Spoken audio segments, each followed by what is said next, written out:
Hi, the question's from Renee, and I just want to say that yesterday I sat after one of the breaks and just kind of looked at the screen with everybody, and what an amazing moment we live in with the opportunity to sit with everybody in present time all over the world. It's just really a miraculous thing. And I have a simple version of the question and a more complex version, and I'll leave it up to you, Tom. So the simple version of the question would be, what is the relationship between ego and fear, or fear and ego? And the more complex version would be, what is the relationship between fear, ego, intellect, and the true self? Okay, so we'll start simple and get more complex as we go. Fear is the fundamental thing, and the ego is a product of the fear. If you didn't have fear, you wouldn't have the ego. Okay, so, and if you didn't have the fear, you wouldn't have most of your beliefs. Not all beliefs are necessarily fear-based, but a lot of beliefs are fear-based. Okay. The relationship is that you have a fear, and the ego tries to keep that fear, keep you from really being aware of that fear. It's the, you think protect you from the fear, but no, it makes the fear seem like it's not a fear. So you get angry, and instead of saying, well, my fear that I'm inadequate made me angry when that person said something that made me feel inadequate. And instead of saying that, you say, that person made me angry, like it didn't have anything to do with you at all. So that's your ego. Your ego kind of makes it so, what fear? It doesn't have anything to do with fear. That jerk just said such and such, and that makes me angry. So the ego tends to blame everybody else for everything. It tends to tell you that you're just fine. You're all right. You should be angry. Anybody with a brain would be angry. Of course you're angry. The only people who wouldn't be angry in your case are dead. You kind of have this feeling that justifies what you do. That's your ego. Your ego doesn't say, oh, you're just fearful. That's why you react that way. It doesn't have anything to do with that person. It has to do with you. You choose to be angry.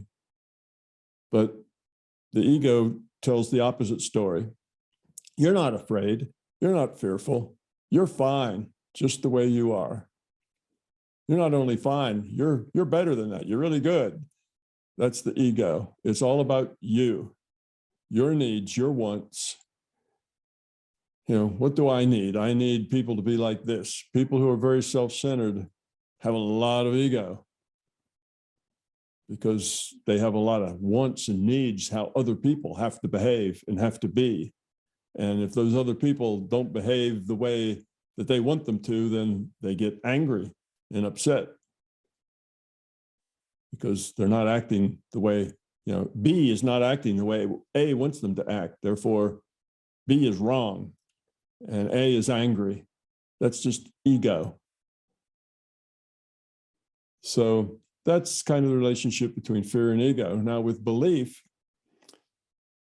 if you have fears and you'd like to not have that fear, because fears are always uncomfortable. So the ego comes in and says, oh, don't worry about that fear, you're okay. Here's how we justify that.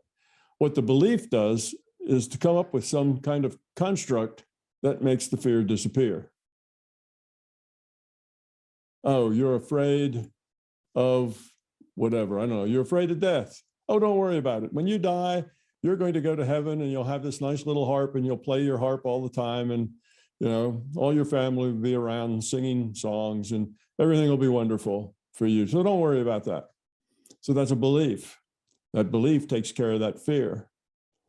So most of our beliefs, like, people who are fearful, and part of their ego in expressing that fear makes them, let's say, racist. And then their beliefs solidify that by a belief that that racism is justified. You see how all three of those kind of go together to kind of whitewash the fear and let a person look at themselves and be pleased, at least on the outside. On the inside, they know better. On the inside, people who are self-centered aren't happy. They don't, they have trouble in life. They have trouble in relationships. They have trouble at work. They have trouble at home. They have trouble raising children. They have trouble with everything because they're self-centered. It's not about other. They demand that all the rest of the world gets in line and does what they want. But if all the world gets in line and does what they want and they're the master and everybody a slave, they don't like that either. Nothing really suits. There is no happiness or satisfaction. So people like that are just not very happy. They don't feel good about themselves. And at some point at the bottom of their awareness, they know that they're the problem, but they can't face that or deal with it. So the ego covers it up and the beliefs cover it up and say, oh, no, you're not. You're almost perfect. It's just all these other jerks in the world make your life miserable. So that's how fear, ego, belief, and kind of personality and the way you interact with people and the way you interact with life, it's kind of how it's all tied together. So how does intellect and the true or authentic self relate with fear and ego? Okay. Now, the intellect is often the servant of the ego. The intellect tries to make things work. It's like the peacemaker, it tries to make things work. And if you're upset, it will try to justify why you're upset. Well, of course you're upset. You should be upset. That's the intellect. It wants to justify whatever it is that you're doing. Now, when you're being authentic, that just means you're being who you are. Being authentic is being you. Now, you may be self-centered, and being authentic then is to be self-centered. That's the real you. Okay, the authenticity is important because you can't change anything if you don't own it, if you're not aware of it. So first you become authentic. And all right, if the authentic you is just self-centered, then you just be self-centered. It's all about me. Okay, people out there, you got to deal with me. I'm me, deal with it. That's just self-centered. And what you'll find is that it doesn't work very well. That's not really a good way to go through life. It's not very profitable. And then you look at that, say, okay, I'm being authentic, and it doesn't work very well. My relationships are terrible. Nobody likes me. I can't get along at work. Can't get along at home. So I need to change. This is really me. I need to change who I am. But you see, you can't change if you don't get authentic first, because you're self-centered, but you don't see that as being, you put on an image of not being self-centered.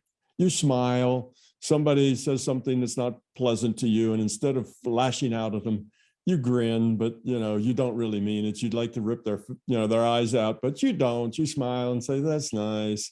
And you act kind to people, and you're helpful and you're nice, but inside you're upset, you're seething, you're angry, but you squish it.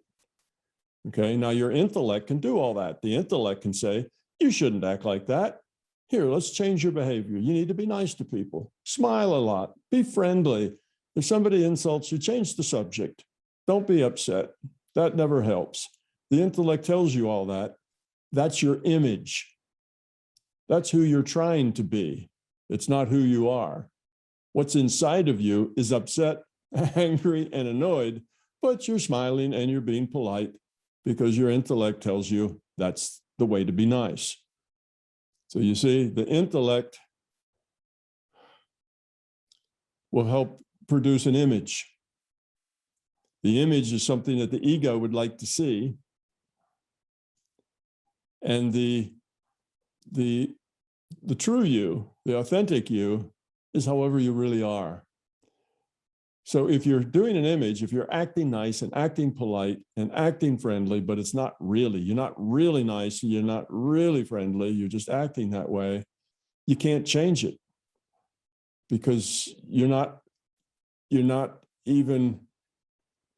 past the point, or you're not up to the point that you're not denying that you aren't that way.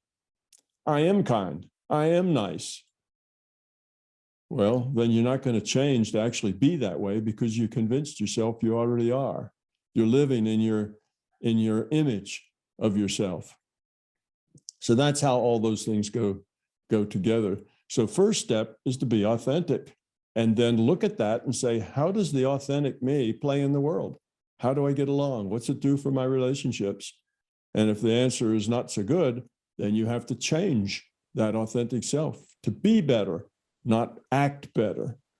So it's this difference between being kind and acting kind is what separates, you, who you are truly, from your image.